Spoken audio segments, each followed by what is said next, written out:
a story that needs to be told on my life. That is the only reason why I'm sharing my stories, because I'm hoping to help somebody along the way to not give up no matter what. Hit me with your best shot. Fire away.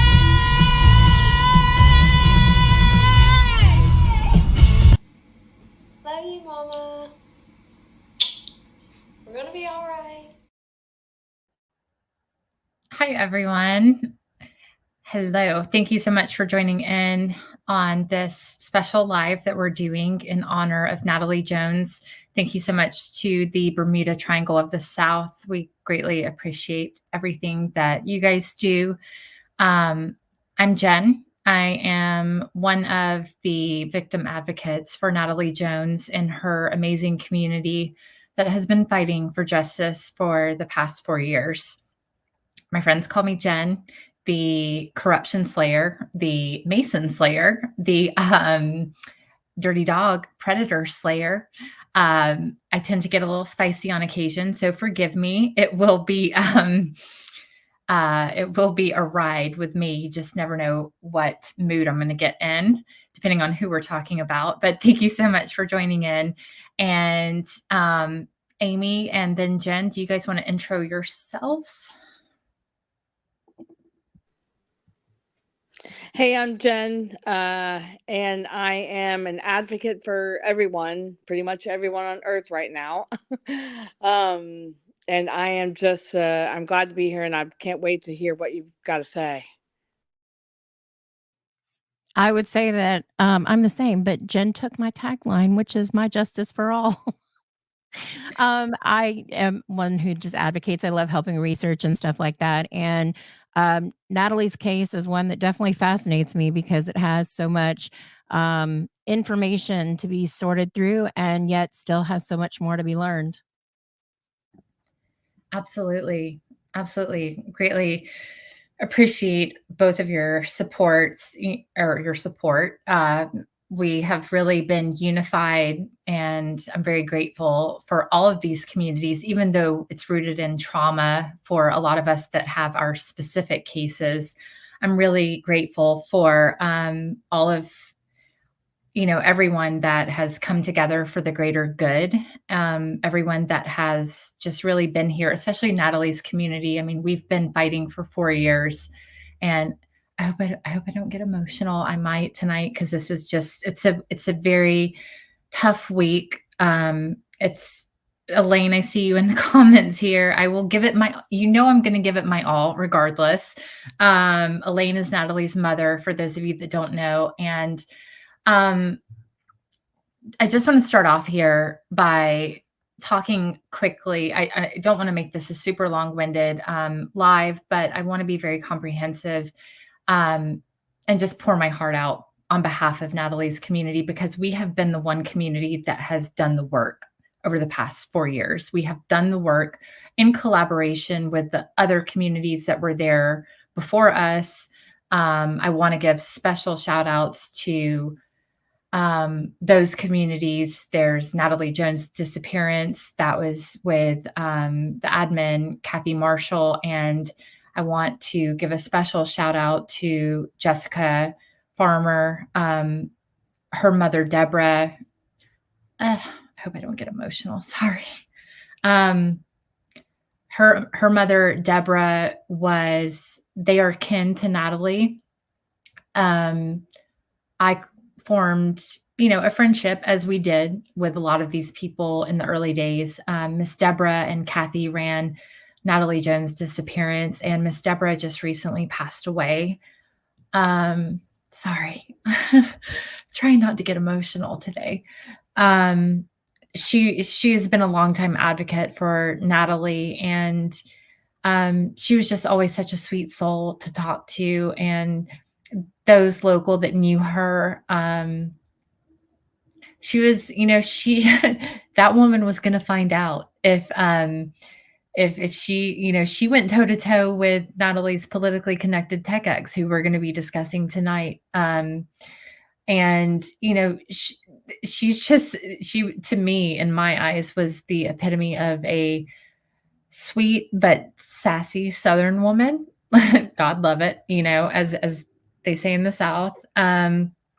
But my heart goes out to her family. Every time we've had a few people pass away in the recent years, and it really just hurts my heart to see people come and go, especially people that have contributed so much to Natalie Jones' case and have, in the early days, put so much of their own time and effort into trying to get justice for them. I just want everyone to, say a prayer for Miss Deborah's family. Uh, she passed away, and, I hope she's up in heaven with Natalie, for those of you believers. And I just hope her soul is at peace. We really miss Miss Deborah, and we appreciate all that she's done for Natalie. Okay, I'm going to try not to cry anymore. But, those of you that know me in Natalie's community, know that I am pretty raw, for better and for worse. I'm pretty real, and, I bring it whether it's going to offend people or not. If the shoe fits, strap it up. But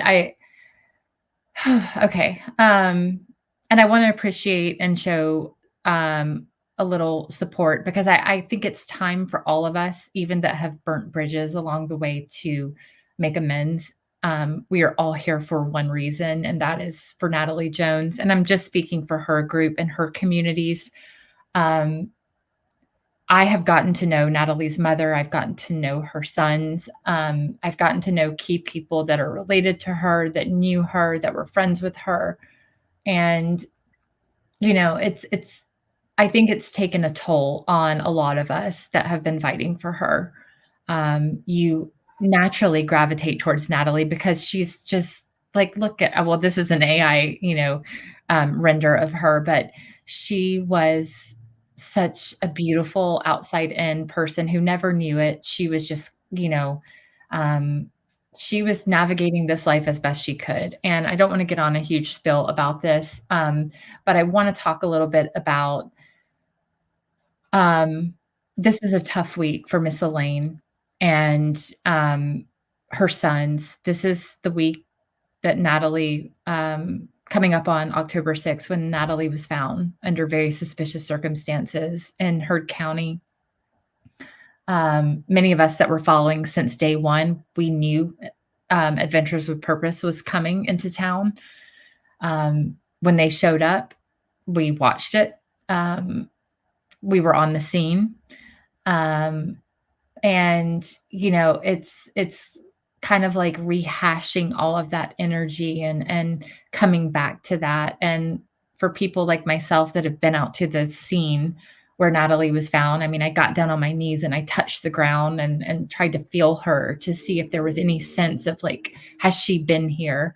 I don't believe she was there the entire time. I think her car was moved very close to when she was found. My personal opinion is that someone moved her there, and it was very convenient for them to find her in Heard County. They wanted to find her in Heard County. They wanted to make sure that they found her in Heard County.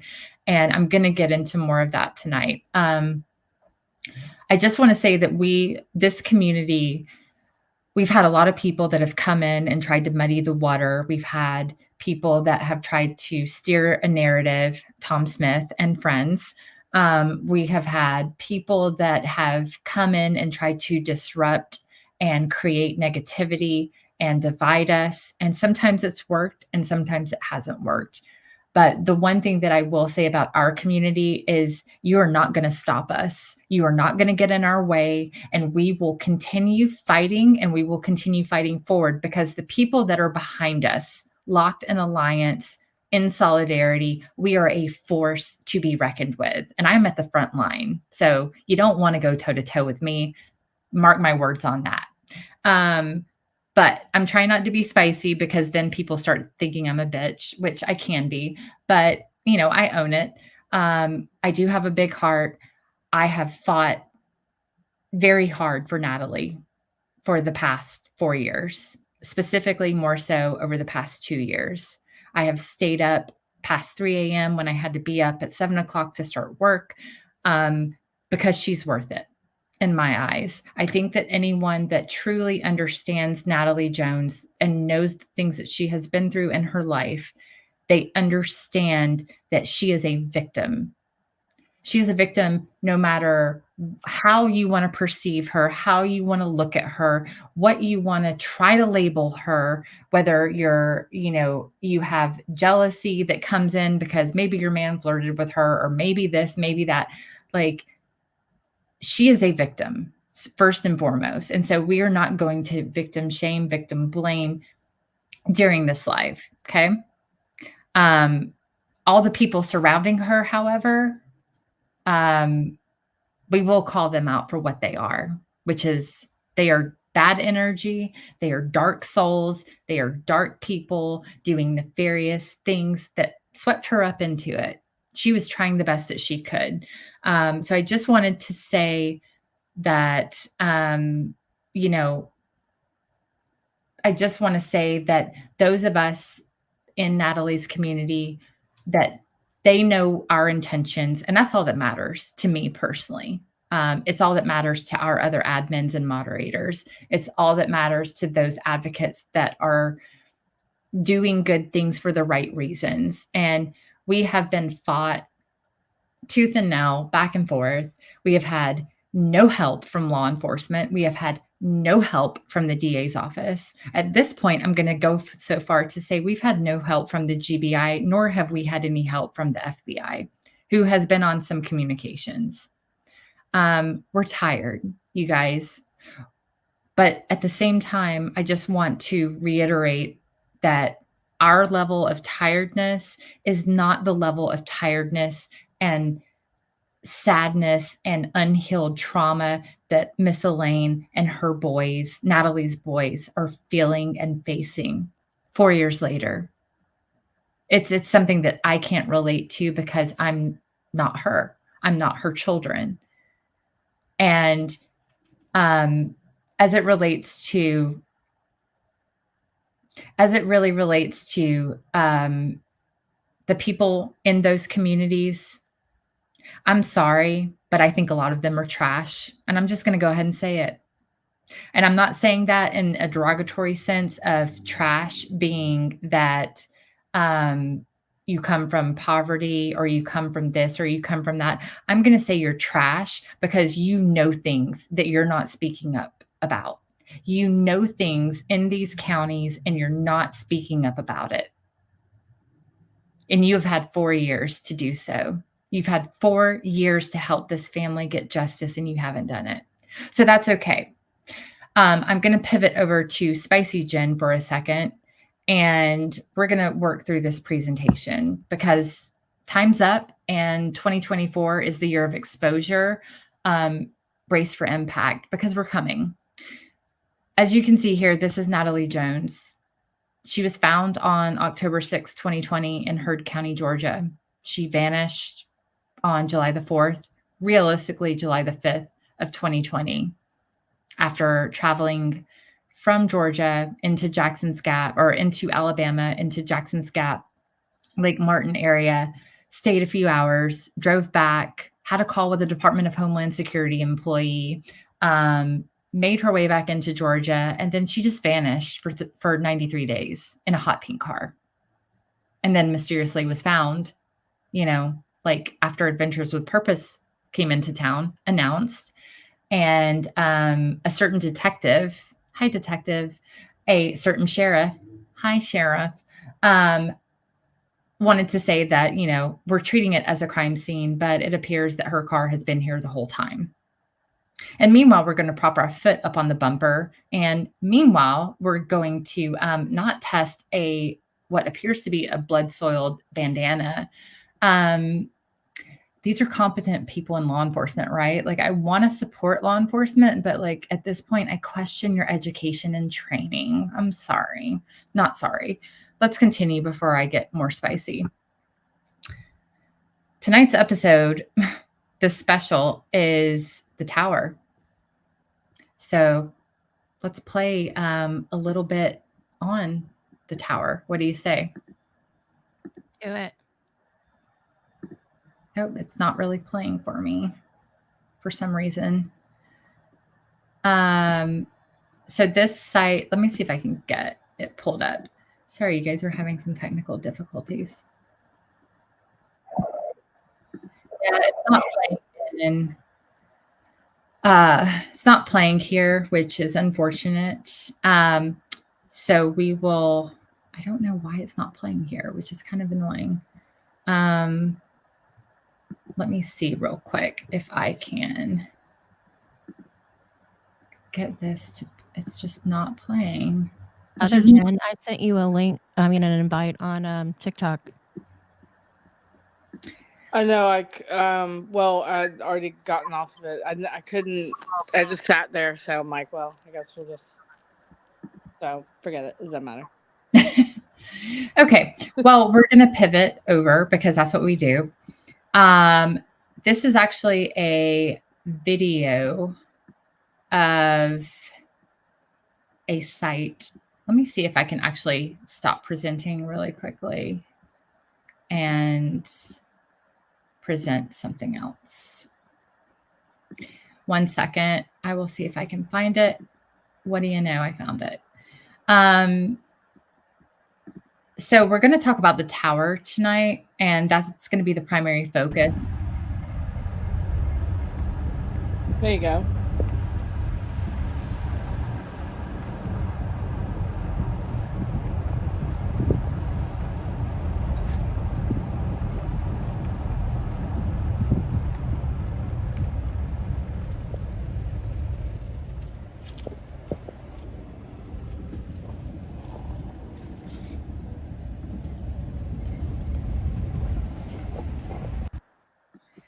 So that is a tower that is going to hold a lot of semblance and relevance here.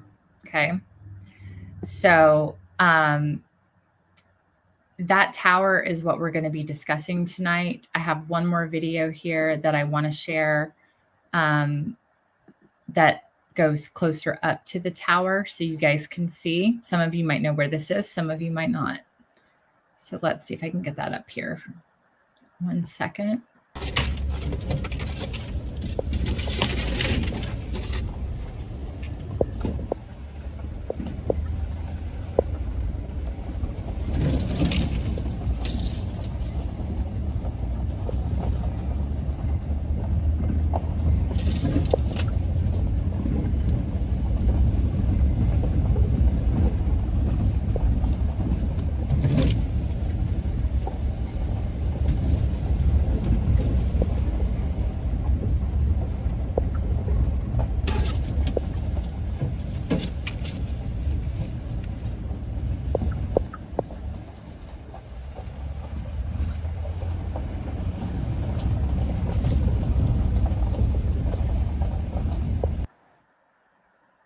All right. So that is the tower that we are going to be discussing tonight. Some of you may know where it is. The next topic that we're going to go over is the cell phone pings. Now, you guys wanted to know what the bomb that we were dropping tonight was. Well, this is what it's all about. This has never been released, and we are going public with this information. So if you take a look at this screen here, you're going to see some like a black area that's redacted, that we redacted because we have some information there. But on July the 5th at 1:35 in the morning, that's 1:35 Eastern time, there's a data point type, which is an RTT cell ping from Natalie's phone. Location is Corinth, Georgia. So at 1:35 a.m. and 25 seconds, a mystery call ping did show near Corinth, near Natalie's residence. This is where she was residing with her mom. If you look at the graphic here with the pink circle, you're going to see where the cell phone ping came from to the left underneath the black box. And then you're going to find, and within the circle, you're going to see the mystery ping and Natalie Jones' residence in the Corinth area. So this is 5 seconds after a ping on Arrington Road At 1:35 a.m., 4 seconds later, there's no way possible that her phone and her, or if it's her, if it's someone else, could have gone that distance. There is no way possible unless you're Superman or, have some sort of the flash power. There was another call ping putting her phone back at the logging entrance on Arrington. There is an overwhelming amount of activity on Arrington compared to just a couple mystery pings on Highway 100 during the same time that do not have cross RTT rings from other towers. Not sure how this would have, or not sure of the impact this would have during the investigation. So why does that matter? The main takeaways that I want you all to understand here is that there is no way that her phone could have bounced from Arrington Road to her house in 4 seconds or 5 seconds or 4 seconds. Sorry. No way possible that could have happened. So that is a little interesting to me. Moving on to the next slide here. We're going to look at this one. So this one shows more detail. There are multiple, there's a mystery location, possible mystery location from 1:37 to 2:01 a.m. Eastern time. Below that is a mystery cell ping at that's the 1:35 a.m. cell ping. In the pink circle that you see there is where Natalie Jones lived, the Corinth area. Right below there is a possible mystery location from 1:37 to 2:07 or to 2:01 a.m. And then below that is a mystery location from 1:37 to 2:01 a.m. So in the notes here, again, on July the 5th at 1:37 a.m., RTT cell ping in Corinth, Georgia. That means that her phone interacted with that tower that you guys just saw, right? From 1:37 to 2:01 a.m., her phone, air quote, call pinged 8 times in the area of Corinth and Natalie's residence. The odd thing is that there are no cross rings of RTT data to get better location because only one tower in the Corinth area is picking it up. There are 4 possible areas the RTT ping location could be. Highway 100, Charlie B. Johnson Road, have some interesting folks that lived out there, including a federal employee that nobody seems to know. I'm so curious about that. Bob Ferguson Road or Wilson Road. What else could have caused these odd pings from only one tower? Not possible to drive from Arrington to Corinth in 2 minutes. 27 minutes after these cell pings, the phone pings back in heavy sequence off Arrington Road. So little strange, little peculiar. Now moving on to the next slide here. Again, this is just a map, and I want to step through this a little bit so that you guys can understand. At the very top, you're going to see a little pin in yellow. That's where the federal employee lived. Or I should say, a certain key person in law enforcement was renting land or renting from the federal employee and taking care of the land in lieu of rent, I believe is how it was told. And this same federal employee approached a certain key law enforcement agent about looking into security options to open a marijuana farm. That's what we were told by, a few people that know said person in law enforcement. Holla if you hear me. Below that is Natalie Jones' address in pink in the small bubble. Below that is where the cell tower and property are. Below that is Corinth. And then you see below that is Shady Acres, aka the trailer park by Pop Store. Now, to the far left of the screen here, the very top yellow pin that you're seeing to the far left outside of the rings is where Doyle Huddleston, the death crime scene was. Just noting it, just an observation. Right below that, to the right, is the last known location of Dewey Boggs, 56 South River Circle. As many of you know, Dewey Boggs is another victim in the triangle. Then you have the mystery cell ping of Natalie at 1:35 a.m., mystery cell ping at 1:35 a.m. And then you found right below that is where Dewey Boggs was found unalived on May the 7th of 2016. Below that, you have a possible mystery location of Natalie Jones or her phone or people running her phone around from 1:37 to 2:01 a.m. At the very bottom of the screen, you're going to see possible mystery location 1:37 to 2:01 a.m. yet again. So really interesting activity. Now, like that's not your average kind of person, right? That would know how to spoof like cell phone locations. Like I couldn't do that. I'm a civilian. Someone with enhanced tech knowledge could. Someone in law enforcement with advanced training in that could, right? You guys following along, I hope.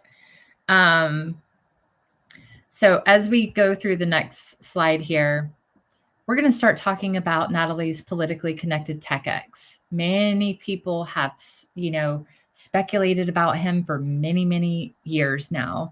He had motive. He was jealous. He was spiraling. All of these things allegedly were happening. I do want to go ahead and make the disclaimer that everything presented tonight is for observational, educational, and or entertainment purposes. So as we get into this next topic, the ankle monitor, I think you guys are going to be very intrigued by this because this is where the bomb drops. So just to go over the terms, we did our due diligence as Natalie's community has done, right? Like we do our legwork. In the court transcript, now for those of you that don't remember, this politically connected tech ex, we'll refer to him as JL. He was actually incarcerated from April of 2020.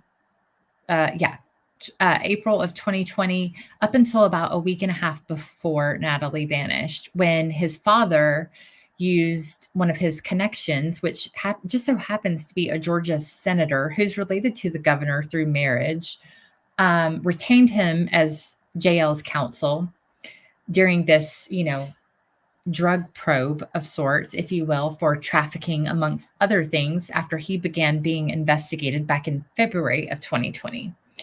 So in the bond hearing, in the court transcripts, here's what was covered under the conditions of the bond, right? So the judge says, I'm going to grant you a $100,000 bond. After Mr. Senator Attorney came in and did his fancy little, speech or whatever. The conditions of the bond, and this is really important, so I want you guys to really pay attention to this.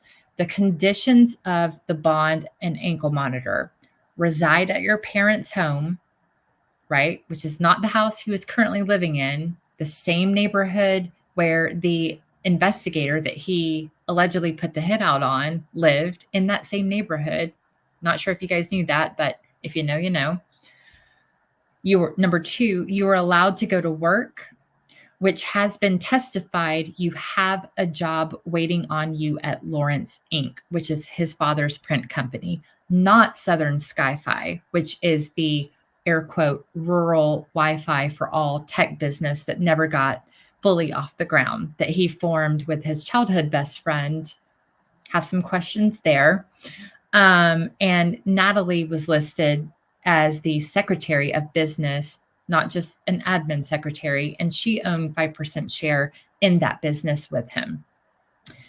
Number 3, he was allowed to go to any medical, court, or treatment obligations. Number 4, enrollment in Troup County drug testing program and required to call in every morning. Number 5, follow TPO order already in place, and that's due to him threatening his ex-wife or Natalie's ex, initials DD, This is a guy that ended up having relations allegedly with Jonathan's then, or I guess wife, ex-wife, I'm not really sure. We got a lot of Jerry Springerness going on out there. She ended up allegedly hooking up or, getting together of sorts with Natalie's ex, that Natalie actually had a TPO out on for strangling her back in 2018. That's fact, not speculation. It is what it is. So again, I'm not saying that, any of these people had anything to do with it. I'm just simply here stating the facts. Next one here. We have the official document. This came out of Natalie's case file. So Wait a minute, we missed one. Yeah, this one is actually, Amy. This one is from the ankle monitor company, and this was placed in his file for the terms of his bond. So as you can see here, again, this is fact. Per your court order, you are allowed to leave your home for the reasons checked below. Work, medical, attorney, court. 1, 2, 3, 4. Nothing else. Mm-hmm. So, that to me is very interesting, considering that if we go back a slide, right? Like, what did we just discuss? Which was that Lawrence Inc., not related to Southern Sky-Fi. Well, turning out he had all kinds of ankle monitor exclusions. And for those of you that don't know what an exclusion or inclusion is, if you're on probation or if you're bonded out and you get slapped with an ankle monitor, an inclusion would be like somewhere that's going to flag or it won't like appear out of the, let's say, a geofenced area of where you should or should not be. An exclusion is going to be when you're outside of that ring or outside of that circle. So as you're going to see here from the next slide, he had tons of exclusions. I redacted a lot of this information, but this is his ankle monitor report, which I think is very, very telling. And this is actually a discovery that we made. And, I'm going to get on my soapbox a little bit with law enforcement in just a minute, because we'll get to that. But this is his ankle monitor report from July the 3rd up until the 5th. Now, in the areas that you see outlined in yellow, right? That's starting on July the 5th. So that is technically when Natalie's phone went dark. We know that the night before he was at a house party in Noonan with one of Natalie's exes, who is just so happened to be affiliated with the alleged predator. Go figure. I mean, again, small circles run together. Birds of a feather flock together. So those are his movements on the 5th, right? And now what I want you to pay close attention to is, I want you to pay close attention to everything that's highlighted in the red, right? Okay. So in the red is starting off in the afternoon hours. So he goes from Gay, Georgia to Shiloh to Pine Mountain, predator, Pine Mountain, the drug drop-off girl that was named in the court transcripts, who is connected on Facebook to the predator, or alleged predator. Then he goes back to Shiloh, and then he takes a stroll out to Thomaston. Now, that's where the red flag comes in, and I'm going to explain why in just a moment. Then he goes from Thomaston to Manchester, Olivia Fowler and friends. We know that he is connected to the last person to see Olivia Fowler alive, that being Olivia Fowler's then boyfriend. They're Facebook friends. We also know that he is affiliated with Olivia's cousin, who was dating at the time Lauren Henderson when she vanished, and then later was found unalived at the commissioner's home that's now deceased in Talbotton, Georgia. Little strange, little peculiar. That same cousin to Olivia Fowler was actually in the car with JL when he first started to snowball in 2020. This is after Natalie and him broke up in December. He was in the car with JL when they got pulled over and he took off running. He also allegedly found Natalie tied up in the closet crying at JL's and let her out. So, what's really going on out there, you guys? I'm just curious. Got some questions, got some concerns. Are you bothered? Because we're bothered. Moving on from there, I want to show you guys. I'm sorry, did you have something, Amy? Yeah, I'm a little more bothered by number 6 on his list. Number 6. Which address is that? No, on the other screen. On the other screen. The last slide that we just went over? The ankle monitor? The one right before that, the other conditions. 1, 2, 3, 4, 5. Community service work. Back one more. Oh, back one more. This one? Uh-huh. No contact with any gang members. Yeah. That would mean he was affiliated with the gang to not have to have contact with them. So when the Troup County investigators and law enforcement started investigating him back in, I think it was March of 2020. So the timeline is very important here, and it's something to take note of. So Natalie and him broke up December 28th of 2019. Natalie moves out. Between January and March is when Natalie had a rough patch. She was bouncing around from place to place. She was essentially homeless. And JL was going to Whitesburg. Wonder why. Cajun, how you doing? Mr. Green, how y'all doing?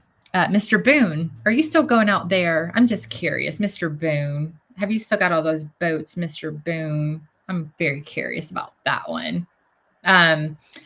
But JL was snowballing. I mean, he was using allegedly, and all of this was happening. And he actually had went out when Natalie moved in April, or Natalie moved to the Gulf Shores area very abruptly, very mysteriously. She had never been known to frequent that area, which is very peculiar to me. And she just up and moved, hid her car in the back of a U-Haul, up and moved to the Gulf Shores area. JL came out there, found her, stayed a couple of days. They had an argument. He bit her, which I'm going to get into later because it's documented. And then he comes back. And what a lot of people don't realize is right after that is when he's actually arrested. And so knowing that, they were already investigating him. He got pulled over and got busted, and they got him for trafficking. And when they got him in and started interviewing him, the one detective that he put the hit out on, now this is the guy that lived in his neighborhood, like lived right down the street, like down, this is a cul-de-sac neighborhood type of situation. He was one of the investigators investigating him. And so now knowing that Natalie was on the witness list makes me wonder, like, when did she get approached? Exactly. What catapulted this move to the Gulf Shores area, which she had never been known to visit? And then he comes out there, finds her, bites her, comes back home. He's arrested. He is in jail in Troup County. And then he gets bonded out by his senator attorney. That comes out there and gives a good, good lawyer talk to the Troup County judge, who I hope feels remorse for letting this man out of jail, by the way. And then Natalie comes up missing. So yeah, I do agree with you, Amy. I think that it's very telling, in my opinion. Next one here is showing his movements on the 5th. So if you look here at the starting point, that is where he was ordered under house arrest. That's where he had to live. And then he ends up making, if you follow the line all the way down, he ends up going to Shiloh. He ends up going to Gay, Georgia. He then goes to Pine Mountain. That's where the Predator the one that Natalie exposed in her private group for allegedly what he did to her when she was 16 years old. She journals about this multiple times. And then he goes back to Shiloh, and then he goes all the way over to Thomaston. Now, this is where the bomb happens. Let me just backpedal here for a minute. So you guys remember, like, you remember this, right? Mm-hmm. Yes.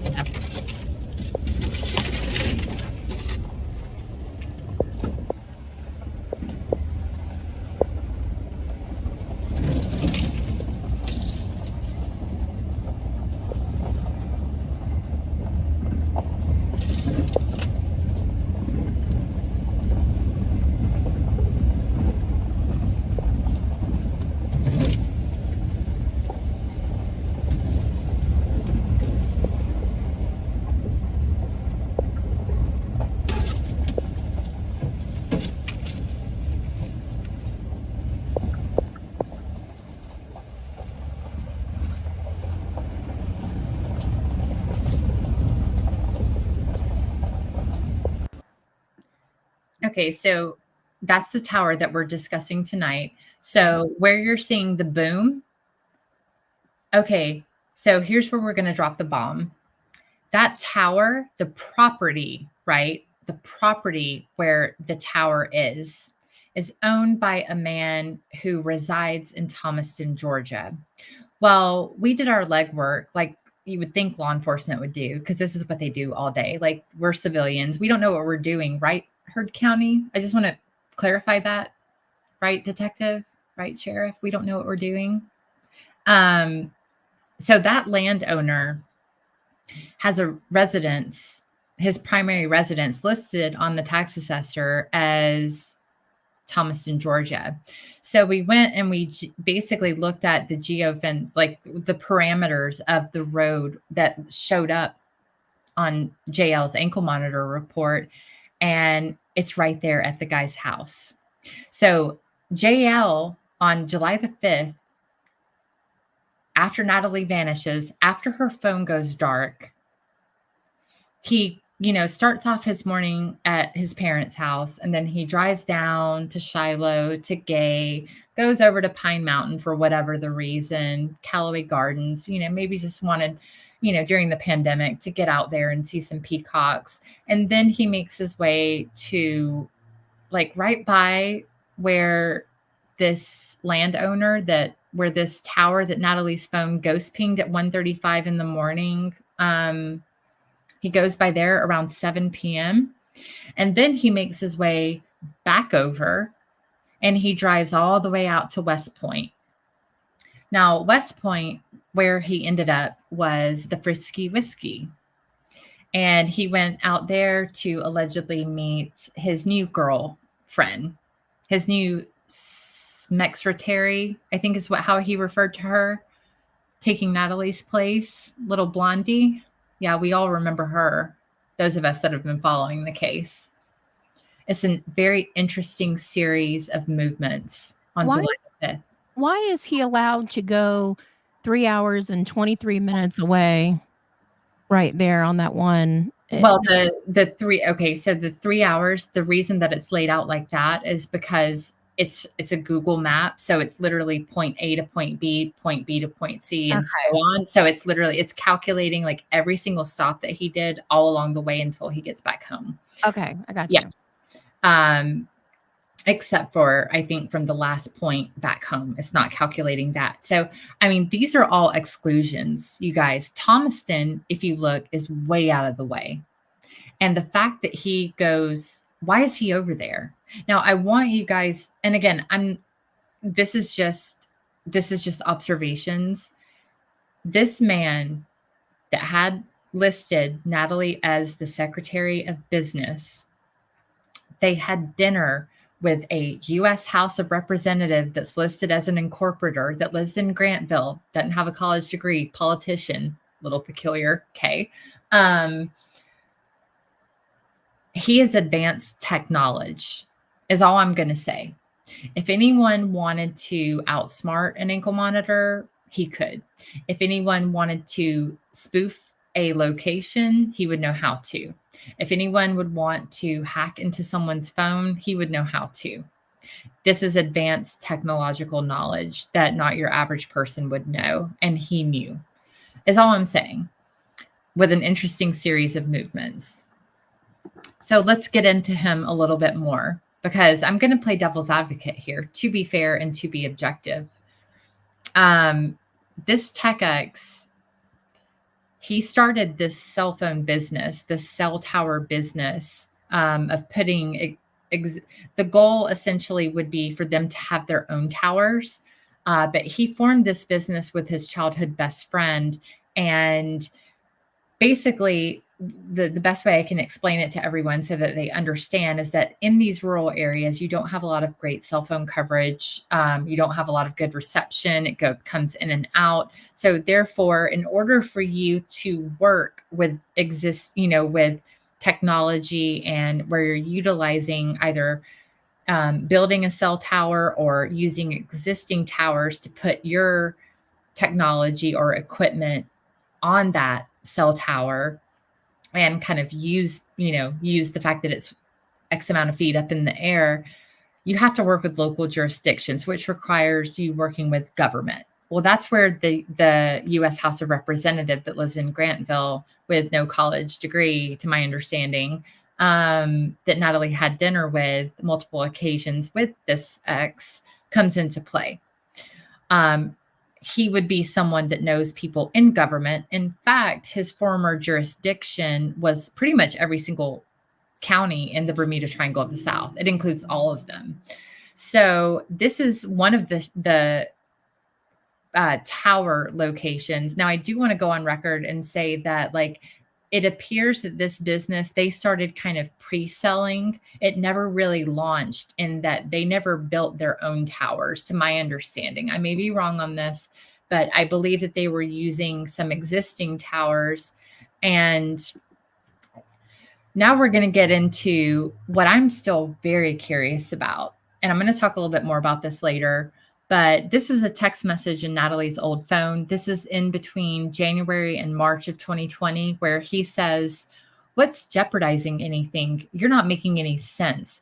I'm working on 2 more sites already and fixing to buy more land in Heard County." I want to stop right there. We checked the tax assessor because we know how Heard County is, being Heard County. It doesn't show any purchase for him purchasing land, unless he pulled a Natalie and TJ move by going to Mr. Thomas Miller, and his name is not listed under the tax assessor. Or maybe he used his buddy that was saved in his phone as a friend, the chief of police, who is also related to the sheriff, to look into their land somewhere. I don't know. I'm just curious. I'm just asking questions. Where is this land in Heard County that you already have, JL? Just curious about that.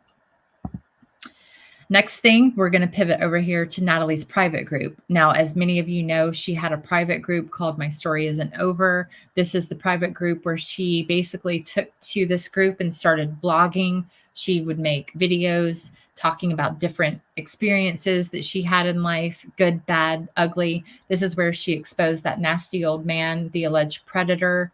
And I want to start off by saying that Natalie and JL, again, they broke up on December 28th of 2019, right? So ironically, this is how weird this dude is, in my opinion. He makes this post. This is the post that you're seeing on the left.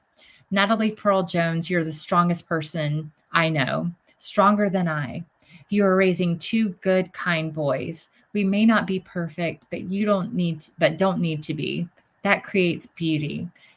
Making a step back isn't always a bad decision if you didn't need to keep going higher. The first building I looked at for our company, I just didn't know it was going to Natalie and Natalie's and mine." Where's this at, you guys? Locals, have you ever seen this before? I'm just curious. I think we honed in on this a long time ago and I forgot about it. Now, what I also want to note is on this very same day, on December 28th of 2019, when Jonathan made this post in Natalie's private group, he let in on that very same day the guy on the top, the alleged predator that Natalie made a video about and named him twice. And then underneath him is this guy who Natalie had formerly dated. He is affiliated with the predator, the alleged predator. And this is the same guy that was at the house party with Jonathan on July the 4th of 2020 in Noonan. Again, we've done our legwork here. And as you can see, we bring receipts. So there's that. Hi, how are you? Hey, Jen, I'm assuming that they all knew she was in Jackson's Gap. I mean, look, the one thing that I'll say about this is that Jonathan admitted to the detective when he was being interviewed, and we have video of this in the case file. They basically, between him and the detective, when they're being air quote interviewed, it appears or is rehearsed or whatever that they're having a little pissing contest where he's like, she was part of my iCloud family. Like, you know, like I put the phone in like lost or stolen mode. So if it comes back online, I'm going to be notified. And then the detective is like, well, I'm talking to Verizon. I've got, you know, and they're just having this pissing contest. And the thing about that is, and that goes back, Jen, to the point that when Natalie was with Jonathan, she had an iPhone. She had an email address that was her primary email address that was tied to her iCloud account. Those of you that have iPhones know that in order to have an iCloud account, you have to set one up, and that's to download apps, etc. When she and Jonathan broke, and during that time, I just want to point out, during that time, he had put her iPhone in his family, which means that, you know, Jen, it's like, or Amy, it's like if we're in a group and we're sharing our location, like you can see where I am and vice versa. So we know that, I mean, he himself admitted to the detective that he had her in his family. He says that I couldn't see this or I couldn't see that. It was like, whatever, dude. But what Natalie did is when they broke up in December, when she got an Android, which broke that. It broke that cycle because he was iPhone. He was, you know, whatever. And so it broke that cycle. And then when she moved, the mistake that Natalie made, and this is what I felt in my gut from day one, the mistake that she made is when she moved in March of 2020 to the Gulf Shores area. She didn't like Androids because who likes green bubbles? Let's just get real. That's just, I'm joking. Sorry, y'all. She ended up repurchasing an iPhone, and where she made the mistake is she logged back into that same iCloud account with that email address. If she were smart, she would have created a new email address with a new iCloud. She logged back into the old one, which gave him access to track her, basically. And I do believe, in my personal opinion, that regardless, he is so advanced tech knowledge that he could have tracked her regardless. Does that answer your question, Jen? Yeah, that absolutely does. Okay. I figured as much, but I just was like, they had to have known. They have to know Yeah. where she was. Yeah, absolutely. Next up here, these are more of her old texts with this ex. This was back when she had an Android. So this is from her old phone. He says, "What's jeopardizing anything? You're not making any sense. I'm working on two more sites already and fixing to buy more land in Heard County." So we saw that one before. Then he says, and I just want to, I'm showing you guys this to understand the dynamic of how he was talking to her. He says, "I'm intelligent with money and everything. And no, you can't take Eric and the boys to the circus. I already know your plans. I told you this. I have eyes and ears everywhere." And then on the bottom left-hand side, she says, "I didn't steal that. You got 2 copies. You gave me one. Leave me alone." And he says, "Change your number. I'll get it. You can run and hide, but I'll always be right behind you to catch you when you fall." Then the screenshot underneath that to the bottom right, he says, done. She says, where are you? He says, I'll end her, Nat, referring to Natalie's mother, Elaine, and you know I will. So I'm just saying, like, these are his words. I think it's very important that people understand, regardless of whether he was using or not, like, these are his own words. Next up here, these are a series of photos when Natalie had moved to the Gulf Shores area. They're hard photos for me to see. They're hard photos for a lot of people to see. This is when she documents him being out there and biting her on the arm. It's time and date stamped, and it was saved to her iCloud. Now, this is where I'm going to go in on law enforcement a little bit, because I mentioned this during our last live.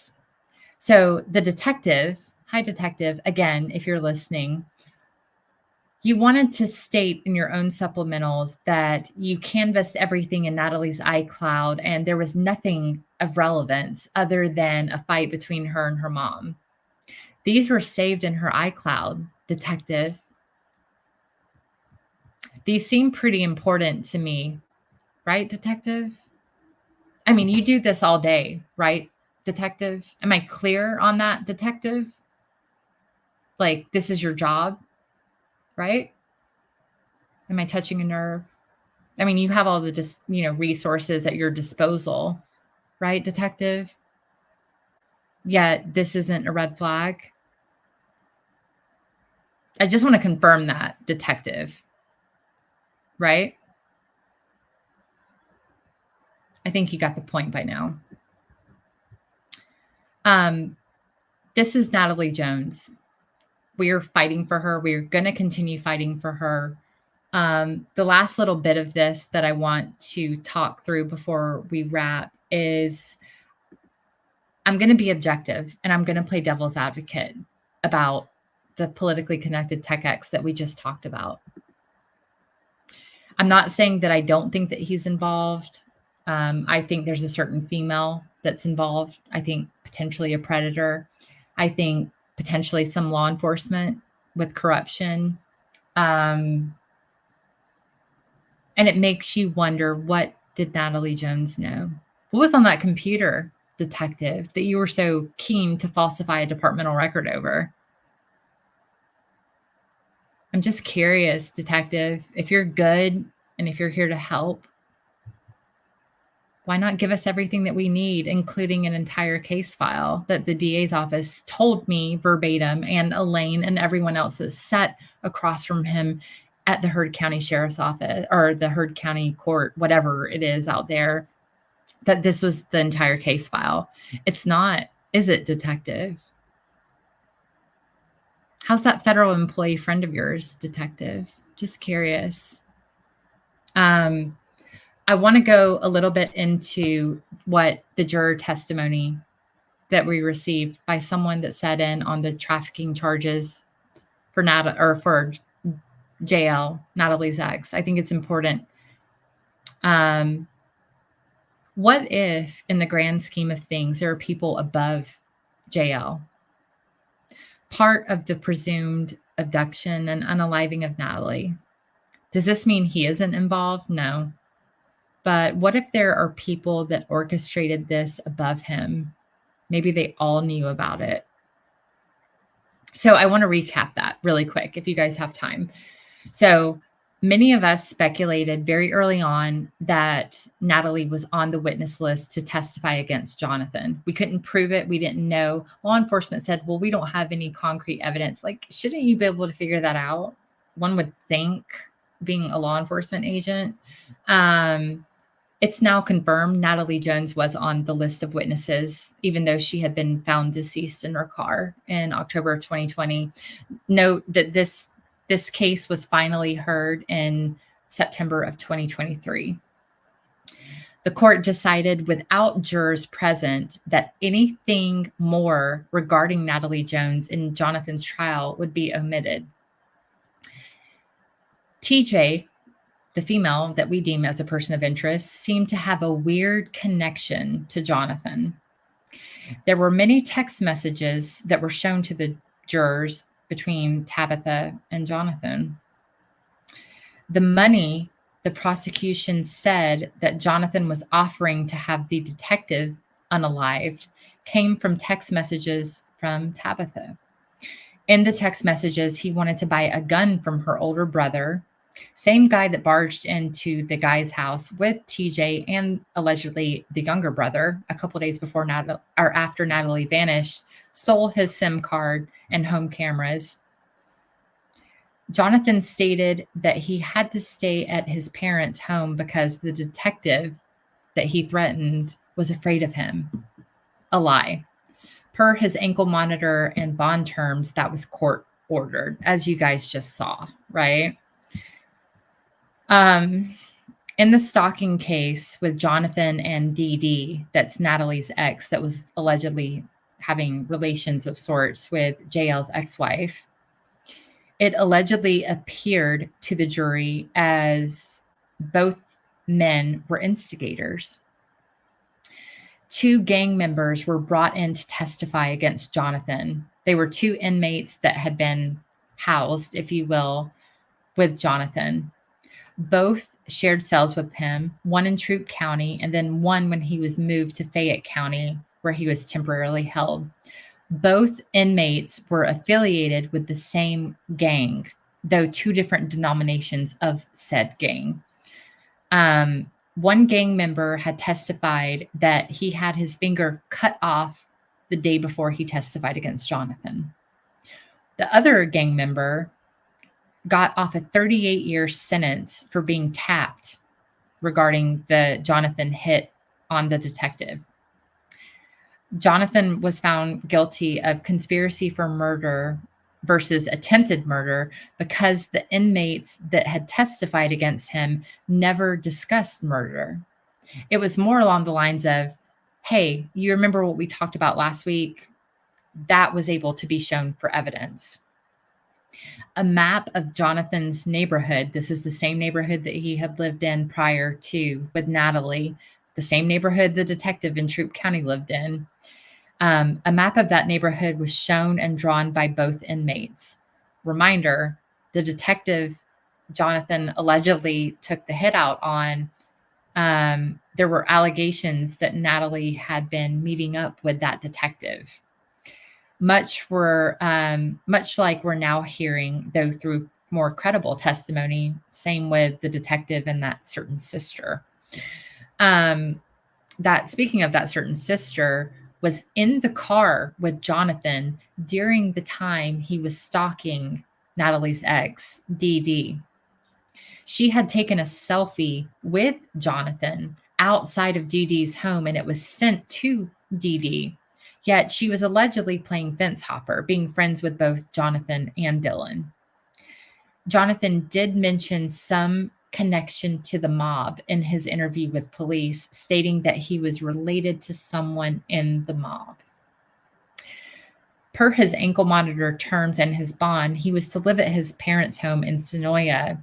And as for work, Southern Sci-Fi was not noted or documented, only his father's print shop in Hateville, which is south of the airport. This does alarm us as he had tons of exclusions, which are, again, as I mentioned, places and areas he traveled that were / would have been deemed prohibited. Before Jonathan was pulled over by officer, we'll call him S, and the detective that he, air quote, would later take out the hit on, the GBI had been called in to investigate Jonathan. The investigator testified initially to eliminate the conflict of interest, yet Jonathan was still pulled over with that same detective in the car.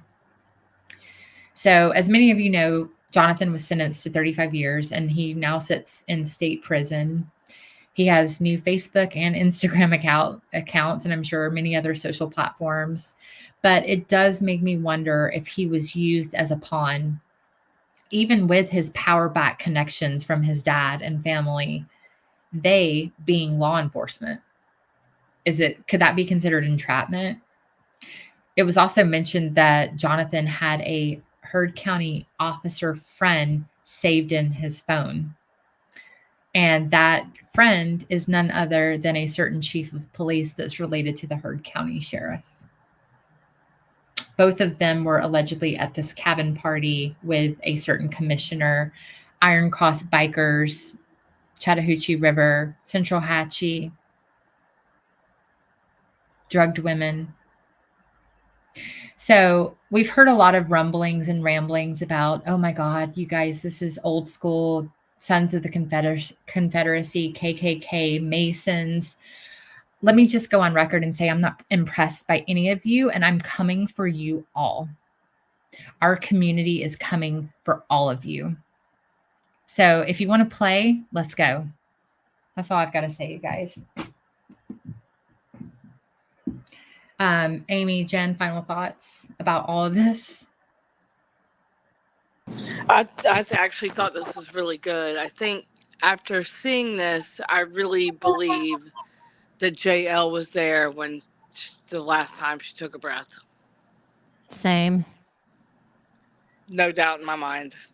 You know, I think the sad thing is that knowing Natalie I mean, I've talked to one of the sisters and she was like, you know, my sister better than I do because of how much time, and I've seen things that her mom hasn't even seen. You know, our admins and our community and you guys that are privy to seeing everything, like we have seen everything on Natalie and we know her front, back, left, and center. And so we can speak for her at this point.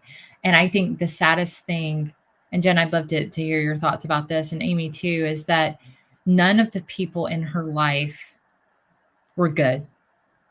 Whether you're the predator, whether you're this jealous, envious sister, whether you are a jealous ex-husband, ex-boyfriend, none of these people are good people. And I hate to say it, but it is what it is. None of these people are good people. And these are people that wanted to dull her light and to steal her shine. And they did. They silenced her, but they're not going to silence her soul, and they're not going to silence. She has a powerful legacy that's manifesting day by day, and it's getting stronger. Well, they're not gonna silence us. Oh So no, please. That's I mean, I think, she was the bright light in a dark world. That was never going to be good for her. You know what I'm saying? People are jealous of that. Well, because it's like you come in a room and she steals the light. She steals the shine. I mean, and it's like, and Jen, you and I have talked about this where it's like, you know, we could both, but I feel like we're all secure women in that like I applaud, as long as someone's not being scandalous or being like skanky or whatever, trying to steal your man. Like Natalie was a victim and she was taught this behavior from, in my opinion, that alleged predator. And if anyone would like to speak out privately about that, please do, because the time is now. And you know what I say? He taught her to be that way, and she turned it around on him. She did turn it around on him. Hell hath no fury than a woman scorned, but also, playing with a man's ego is a dangerous thing. And the only reason they did what they did is because she was stronger than them, and they knew it. She was very strong. So she had all the answers, and they knew it. Absolutely. So they did not break her. She showed that time and time again. They did not break her. They think they did, but they did not. Because look at this group of complete strangers. They did not account for you or me or Amy or Max or Mary or anybody else, Elaine. They did not account for this. They didn't. And it's a common theme. And that's something I think is really important to hone in on, is that for all of our cases, for all of our communities and all of the victims that we advocate for, they all have a common denominator where they're poverty stricken, or maybe they, don't have money, or they have a bit of a checkered past, and they bank on That's from their playbook. And what we're here to say is that playbook is going up in flames. Yeah. Make no mistake, they do this to the weak. This is what they do. So later on, they can say, well, she's crazy. She's crazy. She's on drugs. She's poor. She doesn't have any money to fight this. So they bank on that. That's the MO. Yeah. Absolutely. But we're here to say that Natalie, her story and her truth is going to outpower all of them. Mm-hmm. And I firmly believe that. No more. Hashtag no more. Hashtag no more. We're done. More. So I would just say, Amy, I'm sorry, I didn't mean to cut you off. Is there anything that you would like to chime in with? No, I'm just still kind of weirded out about the whole gang members and I forgot to touch on that. I'm sorry, Amy. I jumped around. So what I started to talk about and got derailed is that in the court transcripts prior to, this was actually during his bond revocation hearing, in those court transcripts before he was bonded out, the state, right, they testified against and stated that when he was being interviewed by law enforcement, that he showed them his phone, and he basically kind of pulled a white boy move, if you will, and admitted, or he showed them his phone, and he basically made the admission that he had drugs that were brought out to him by some guy by the name of Mark Dean from Manchester, Olivia Fowler. He's Ghostface, and he was driven out there by a African-American male. They would drop off the drugs, and then he, being Natalie's ex, Jonathan, would run them out to a female out in Pine Mountain. Now, that female is Facebook friends with the alleged predator that Natalie exposed. That female has an ex-boyfriend who is gang affiliated, who took off to Florida. That girl's boyfriend also had previously dated Jonathan's new girl toy after Natalie, the blondie, that said that she saw Natalie a couple of days after she vanished, which we know is not true. And that same investigator testified that he saw communications in Jonathan's phone stating it was talking about droning drugs into prisons, and it was Bloods and Ghostface that he was talking to. So yeah, there is definitely, and we know we have an eyewitness. Actually, I think this is the most disturbing thing, is we have an eyewitness that I brought forward to the DA's office. This is before Jonathan's case went to trial. I took it to the DA's office and I said, hi, I have an eyewitness that is willing to talk to you guys. They rode with Jonathan into Whitesburg to purchase, allegedly, I have to say allegedly, methamphetamine, like 2 grams or more. The DA never contacted this guy. Now, granted, I mean, Jonathan's put away for 35 years. But like, isn't that part of your legal due diligence? So that poses the question of what's really going on out here. I was just kind of curious about the fact because, from all the prison stuff that I've learned over the past, actually over the past year, with Ghostface, is that there are some things that they do with Bloods, which I just can't help but think about that bandana. Yeah. Natalie had not been known to wear that bandana. It's not pictured anywhere in any social media posts, in her iCloud, in any photos. Elaine has given testimony like she never wore a red bandana, and it just mysteriously appears the very next day after her car is in the Heard County Sally Port. And I always have to say, we are not anti-law enforcement. We love good law enforcement. In fact, if you watched our last, plea to the GBI agent, Christina Canner, which we have still not heard from, go figure, we were pleading for them like, this is like, you don't have to be an investigator to figure this out.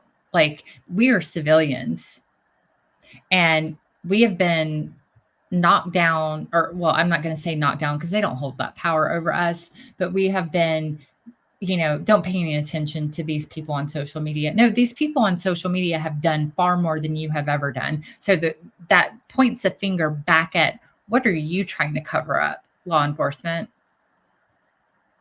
Yeah. What are you trying to cover up? And then you've got the people that say, oh my gosh, you guys should be scared of you got Masons, you've got, Sons of the Confederacy. I don't know you. I don't really care. You don't go here. Like, I'm not impressed, nor am I impressed by your khakis. Like, those are so 1998. I'm not impressed. Like, we're in 2024. We're younger, we're faster, we're smarter, and we're doing the things that you should have done, or maybe that you just chose not to do because there's an ulterior motive. I don't know. The jury's still out on that one. But we are always going to fight for Natalie, and we will continue to fight. And she's going to appear very soon on the big screen somewhere. So, yeah. Well, I hope everyone found this informative. I would ask for you all to please give Miss Elaine, show her some love. I think the best way you could show her and Natalie's boys some love this week, as we approach, we're 3 days away from the 4-year anniversary of Natalie being found. Share Natalie's story. # Justice for Natalie Jones. Stop just liking a post and moving on. Like, actually, let's do something. Our community's strong. We do the work. So we're asking for everyone else to please do the work with us, because she deserves justice. She really does. And I think that if you truly look deep enough into her and her videos, she tells her own story. And I think you'll see the true essence of Natalie before the world got its ugly hands on her. So, Amy, Jen, thank you so much. For me to try and go to the South, thank y'all. Just so happy to be here under these awful circumstances. Miss Elaine, I love you. We love you. We are always going to be fighting for your daughter until she gets justice. And I pray that it comes sooner rather than later. And Jen, thank you for everything you do to keep this story alive. Absolutely. Yeah, of course. I mean, it's dedication like I have never seen. she's very worth it, because Natalie was so unknowingly, like, she knew how to use what she had, but she was so unknowing about her beautiful, I call it like her aura or her soul. Like, she just, if you strip all the BS away, like, she was a beautiful person. And her boys, or her soul and her boys and her mom and her family and her loved ones, they deserve to be able to heal and move on, and not forget her, but to heal. They have not been able to heal. And we are not planning on this riding out for 10 years, 18 years before a break happens. Like, we're demanding answers now. So, all right. Thank you guys. We'll see you next time. All right. Thank you guys. Have a good night. All right, bye. Bye. Bye.